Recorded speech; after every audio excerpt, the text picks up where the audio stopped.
The man who got off the boat at Harwich had a short black beard. There was nothing to show that he had a gun in his coat pocket, and nothing to show that he was one of the cleverest men in Europe. He was Valentin, the chief of the Paris police and the most famous detective in the world. He was coming from Brussels to London to make the most important arrest of the century. Flambeau was in England, and the police of 3 counties were trying to catch this famous thief. In London, there was a big meeting of priests from all over the world, and Valentin was guessing that Flambeau would use this meeting for some criminal plan or other. Flambeau was strong and clever, and he enjoyed a joke. Once, he ran down the Rue de Rivoli with a policeman under one arm. But how was Valentin to find Flambeau? There was one thing to help him. Flambeau could put on other clothes or change the way he looked, but he was a very tall man and could not hide it. Because of this, Valentin was sure that Flambeau was not on the boat. He was also sure that Flambeau did not get on the train going from Harwich to London. Only 6 other people got on during the journey. 1 short railwayman, 3 short farmers, 1 very short woman, and a very short priest going up to London from an Essex village. When Valentin saw this last person, he almost laughed. The little priest had a round, simple face. He had several parcels which he found difficult to keep together, and a large umbrella which often fell to the floor. Many priests would be coming to London that day, Valentin thought, coming from their quiet little towns and villages. This one was explaining to everyone that he must be careful because he was carrying something made of real silver with blue stones in one of the parcels. He got off the train at Stratford in East London with all his parcels, and came back for his umbrella. When he did, Valentin warned him not to tell everyone about his silver with blue stones. The detective was looking for people who were at least 2 meters tall, because Flambeau was several centimetres taller than this. He got off the train in central London and went to the London police to ask for help if he needed it. Then he went for a long walk.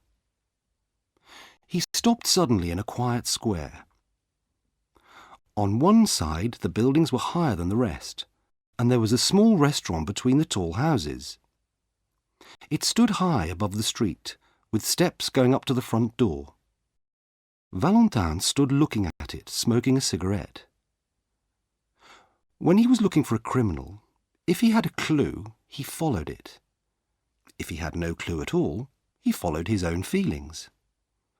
A man must begin somewhere, and something about the quiet little restaurant made Valentin want to start there. He went up the steps, sat down by the window, and asked for a cup of coffee.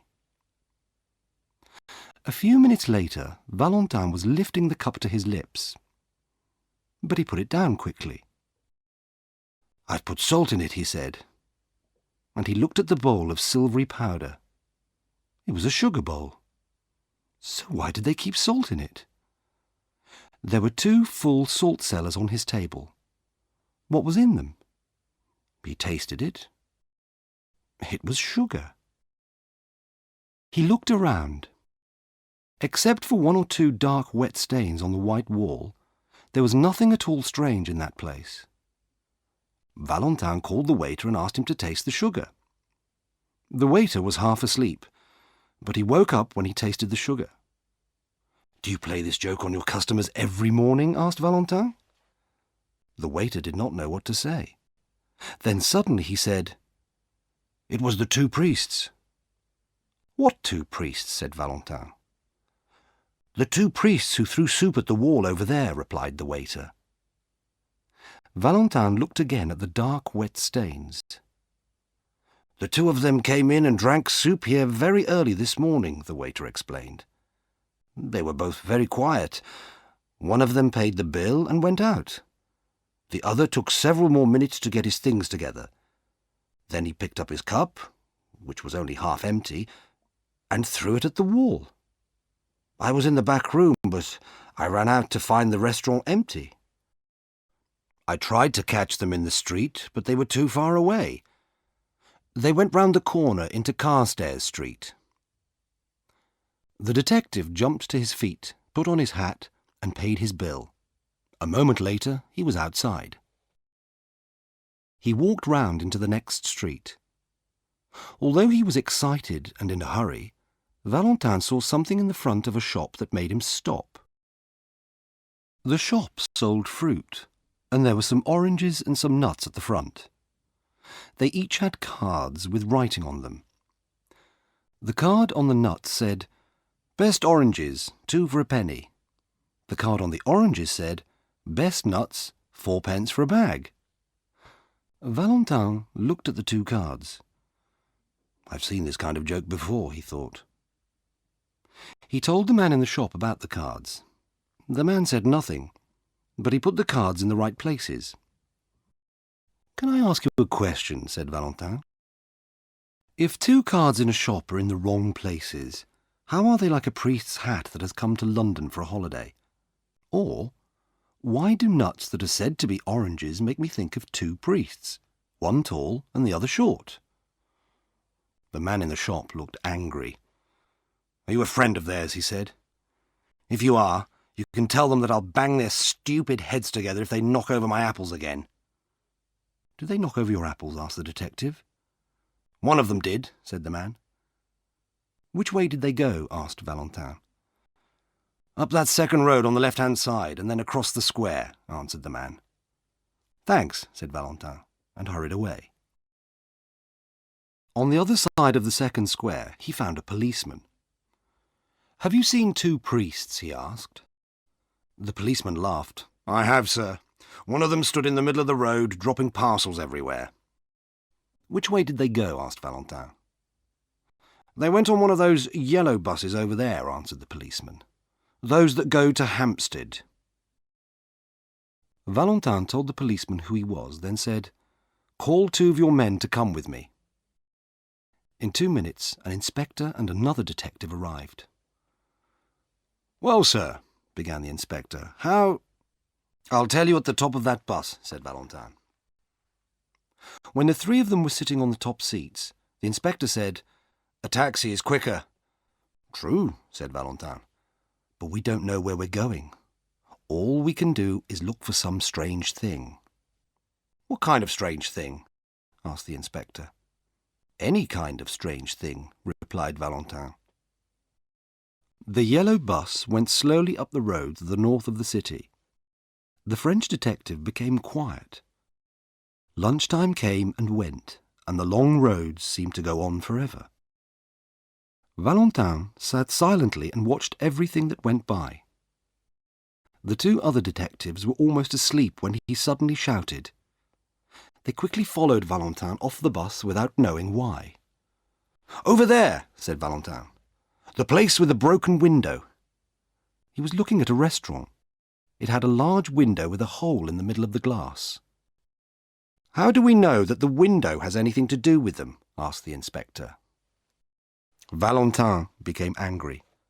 "No," he said. "We can't know. But don't you understand? We must either follow one wild chance or go home to bed." They followed him into the restaurant where the 3 of them ate a meal at a small table. Valentin looked at the little star of a broken glass, but learned nothing from it. "Your window is broken," he said, paying his bill. "Yes, sir," replied the waiter. "It was very strange how it happened." "Tell me," said Valentin. "2 of these priests came in," said the waiter. "Those foreign priests who are in the city at the moment. They had a cheap and quiet little lunch, and one of them paid for it and went out. The other was just going to follow him when I realised something. 'Wait,' I said to the one who was nearly out of the door. 'You've paid too much.' And I picked up the bill to show him, but I got a surprise." "What do you mean?" asked Valentin. I was sure that I'd put 4 shillings on that bill, said the waiter. But now I saw that it was 14. Then what happened? Said Valentin.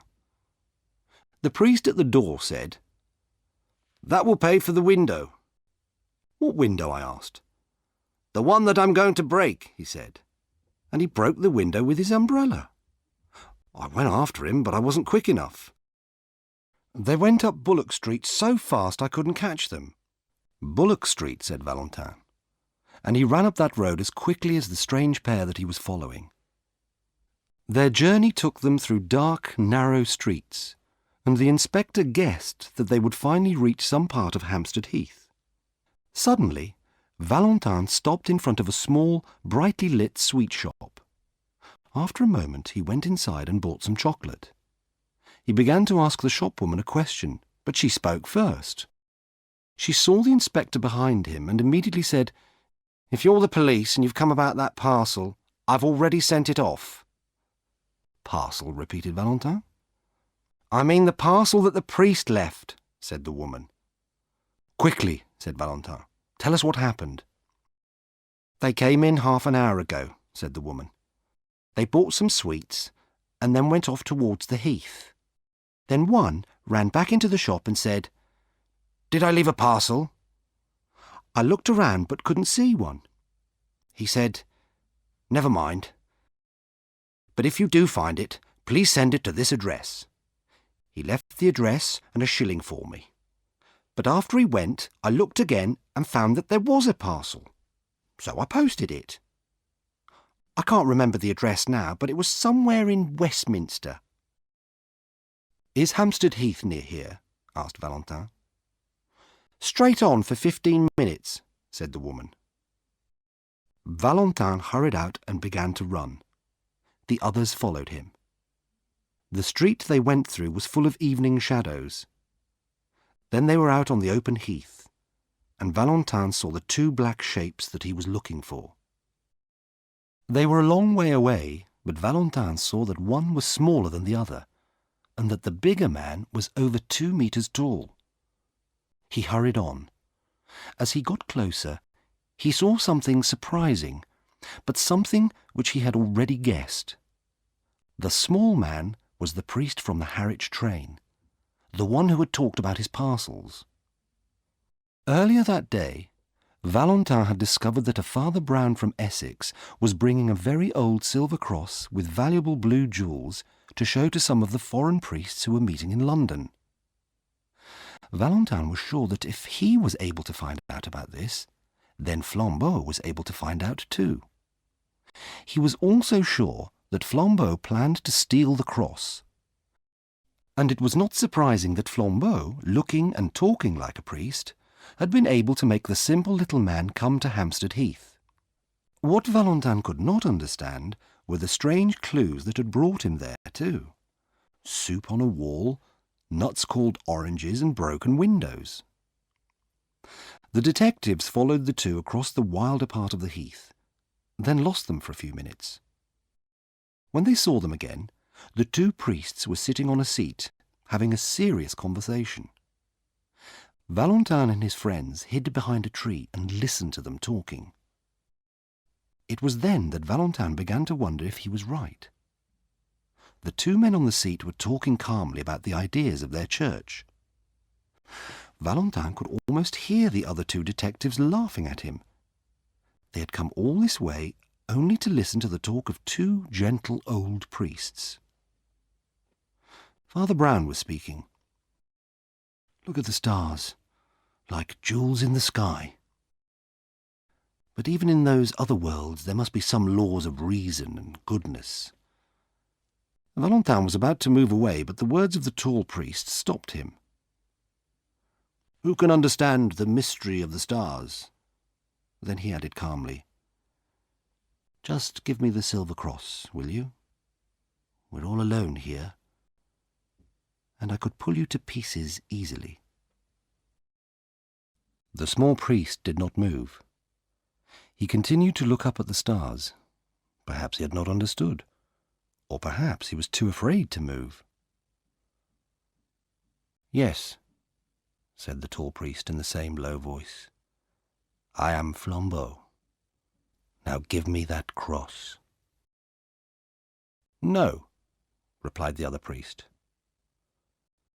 Flambeau suddenly laughed.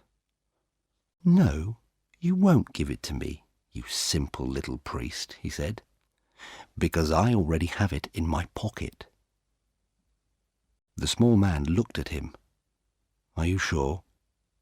Flambeau laughed again. "Yes, you stupid man. I knew which of your parcels contained the jewelled cross, so I made a careful copy of the parcel. And now you, my friend, have that copy parcel, and I have the jewels. It's easily done, Father Brown, easily done." Father Brown did not look worried. "Yes, very easily. I remember another man who used to copy parcels for many years," he said. "I remembered him when I began to wonder about you." "Wonder about me?" said Flambeau. "When did you begin to wonder about me? When I brought you up to the Heath?" No, said Father Brown. "When we first met. I saw that little shape under the arm of your coat, where you keep your knife." "How did you know that?" cried Flambeau. "When I was a priest in Hartlepool," said Father Brown, "there were 3 men who hid their knives in the same way. So I watched you. I saw you change the parcels, and I changed them back.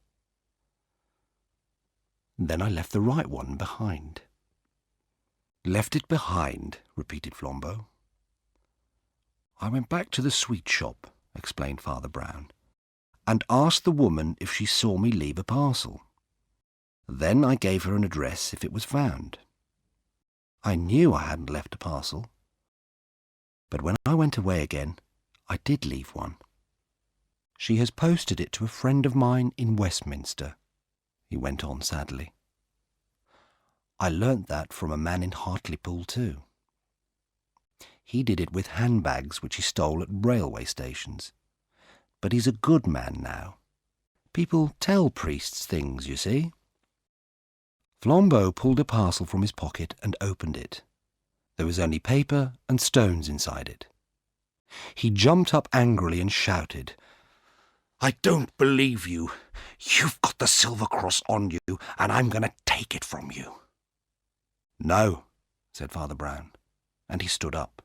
"You won't take it from me. First, because I really haven't got it, and second, because we are not alone. Behind that tree are 2 strong policemen and the cleverest detective alive. How did they come here? I'll tell you. I wasn't sure if you were a thief, so I tried several things. A man usually says if he finds salt in his coffee. If he doesn't, he has a reason for keeping quiet. I changed the salt and sugar, and you kept quiet. A man usually says if his bill is too big. If he doesn't, he has a reason for saying nothing. I changed your bill, and you paid it." Flambeau did not seem to be able to move. "I wanted to be sure the police could follow us," Father Brown went on. "At every place we went to, I did something which people would talk about. Only little things. A soup stain on a wall, some apples that were knocked over, a broken window. But I saved the cross." "How do you know all these things?" cried Flambeau. The shadow of a smile went across the round face of Father Brown. "By being a simple little priest, I suppose," he said. "If you listen to enough men telling you about their crimes, you're sure to learn something." The 3 policemen moved out from behind the tree. Flambeau knew when he had lost a battle, and he was famous for his politeness. He took off his hat to Valentin and smiled. "Do not take your hat off to me, my friend," said Valentin. "Let us both take them off to Father Brown." And they both stood there with their hats off, while the little Essex priest looked around for his umbrella.